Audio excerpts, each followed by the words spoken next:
Salut à toi, j'espère que tu vas bien. Aujourd'hui on va parler de Micheline, 65 ans. C'est ma voisine qui m'appelle et qui me dit « Mon PC est neuf et est super lent ».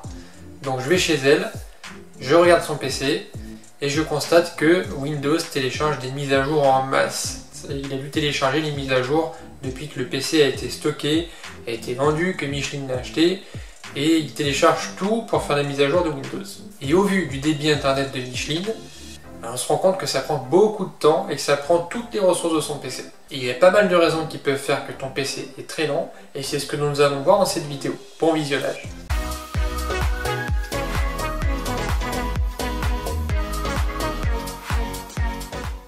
Salut, moi c'est Max, bienvenue sur ma chaîne où j'aide ceux qui veulent s'initier au domaine de l'informatique. Nous allons voir dans cette vidéo 5 astuces qui te permettront d'éviter d'avoir un PC super lent ou du moins de savoir quoi faire si jamais ça arrive. Et il y a pas mal de raisons qui peuvent faire que ton PC est lent. Une des premières raisons, ça peut être ton débit internet.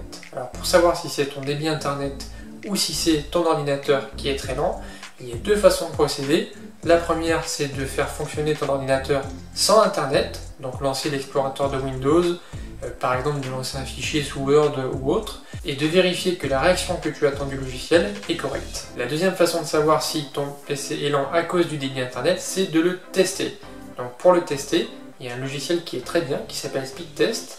Donc on va faire une petite démonstration et ça te permettra de voir un petit peu comment il fonctionne. Pour tester le débit de ta ligne internet, rien de plus simple, il existe un logiciel qui s'appelle Speedtest qui permet assez facilement d'aller tester le débit de sa ligne. Donc pour commencer, il suffit de cliquer sur Go. En cliquant sur Go, on va avoir un premier résultat au niveau du ping en millisecondes, donc c'est la réactivité de l'envoi d'une trame assez simple vers internet et sa redescente.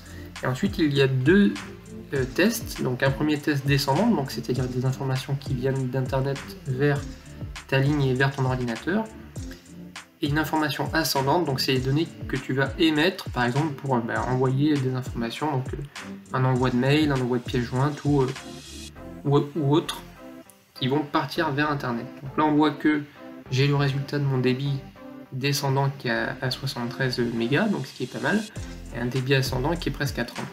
Donc pour une ligne de mauvaise qualité, on va être autour des 2, 4, 6 mégas, et à peu près pareil en ascendant. Donc là, oui effectivement, ça veut dire que la ligne ADSL est de mauvaise qualité, et c'est ce qui peut perturber le bon fonctionnement de l'ordinateur lorsque tu utilises Internet.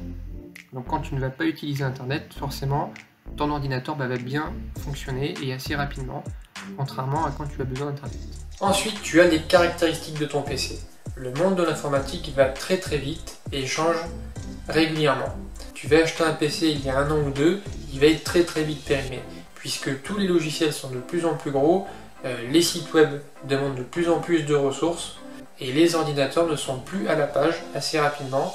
C'est pour ça que cela te demande de bien nettoyer ton ordinateur régulièrement afin qu'il soit assez performant et répond donc aux besoins qui sont toujours de plus en plus importants. Donc si jamais malgré tous les nettoyages ton PC est toujours aussi lent, tu as la possibilité de rajouter de la RAM. Donc de la RAM, c'est de la mémoire pour ton PC pour qu'il aille plus vite. Donc ça se symbolise un petit peu comme ça, et ça te permet en ouvrant ton PC et puis en mettant des barrettes de RAM de l'aider à fonctionner. Donc l'ajout de barrettes de RAM est quelque chose qui n'est pas forcément évident à faire. Donc, soit tu t'adresses à un professionnel qui pourra t'aider puisque c'est son métier, soit tu essayes de le faire toi, donc sur un PC portable ou sur une tour.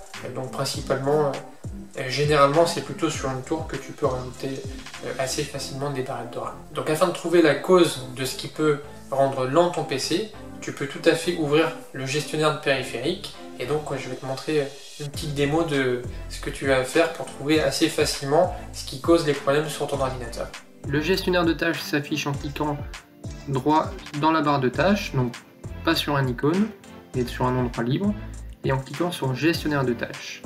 Donc là on voit le gestionnaire de tâches qui a un format réduit, donc on peut, pour afficher plus de détails, cliquer sur ce bouton. Et là on retrouve certaines données, je vais mettre en plein écran, qui permettent de voir que certaines applications vont utiliser de manière trop élevée ou anormale le disque. Donc là on a plusieurs informations, on a processeur, mémoire, disque, réseau, et donc le processeur graphique, et on peut voir que là ça se passe plutôt bien puisqu'on est à 20%, 30% d'utilisation. Donc là tout se passe assez bien. Ce que l'on peut constater si jamais on est dans le cas d'un PC qui est lent, c'est que en cliquant sur processeur par exemple, on va vite voir que une certaine application utilise une grande partie de ton processeur. Et tu vas pouvoir vite voir si c'est anormal ou pas. Donc là, si le processeur et la mémoire sont en dessous de 80%, c'est plutôt une bonne nouvelle. Donc ensuite, on peut aller voir les performances de ton ordinateur avec un graphique qui t'affiche si tout se passe bien ou si tout s'est bien passé dans le passé. Et là, on peut voir que le processeur est à 20%, la mémoire à 30%, et en fonction d'un certain usage, tu peux tester et voir les réactions, donc en allant lancer des logiciels qui peuvent être assez gourmands. Tu peux voir si ton PC est en souffrance ou pas. Donc là on voit que moi j'utilise pas grand chose pour le moment et le PC est en très bonne santé et j'ai plutôt une bonne réaction de l'ordinateur. Donc après voilà, toi tu peux voir directement, surtout dans les processus, qu'est-ce qui peut te prendre de la mémoire et voir à supprimer cette application ou à carrément la désinstaller si jamais elle est vraiment pas utile pour toi. Dans le cas où tu peux constater par le gestionnaire de périphérique justement que c'est ton disque C qui est saturé, et il y a plusieurs choses à faire. Donc la première des choses, c'est de trouver les fichiers ou les logiciels qui sont trop gourmands en termes de taille, et ça te permet de pouvoir les supprimer et de pouvoir donner un petit peu d'air à ton PC pour qu'il soit beaucoup plus rapide. Mais c'est très fastidieux puisqu'il faut aller chercher chaque fichier, réfléchir est-ce que je dois le garder ou pas, est-ce que si je le supprime ça va générer un problème sur mon PC. Donc voilà, ce sont des choses qui ne sont pas forcément évidentes et le nettoyage manuel te prend beaucoup de temps et tu vas pas forcément gagner beaucoup de place sur ton ordinateur. Donc moi je te conseille d'utiliser un logiciel qui s'appelle CCleaner, qui est super efficace, qui est gratuit, qui a une version payante mais il a une grosse partie gratuite qui te permet tout de même de pouvoir faire un gros nettoyage sur ton PC. Donc moi je te le conseille vraiment et je vais te montrer un petit peu comment il fonctionne. Donc CCleaner est une application super pour faire du ménage sur son PC. Il est très intuitif et vous permet de faire un nettoyage soit personnalisé en choisissant les différentes informations que vous voulez scruter et nettoyer, soit vous laisser guider par le bilan de santé et arriver directement à démarrer le bilan de santé que CCleaner vous propose. Donc là on voit que j'ai pas mal de fichiers à supprimer qui correspondent à une taille en mégaoctets qui est assez importante et on peut directement optimiser l'ordinateur afin qu'il soit plus rapide. Donc CCleaner a une version gratuite et une version payante. Forcément dans la version payante, mais il va beaucoup plus améliorer la vitesse, vous proposer de faire des cleans automatisés et vous apporter une certaine sécurité.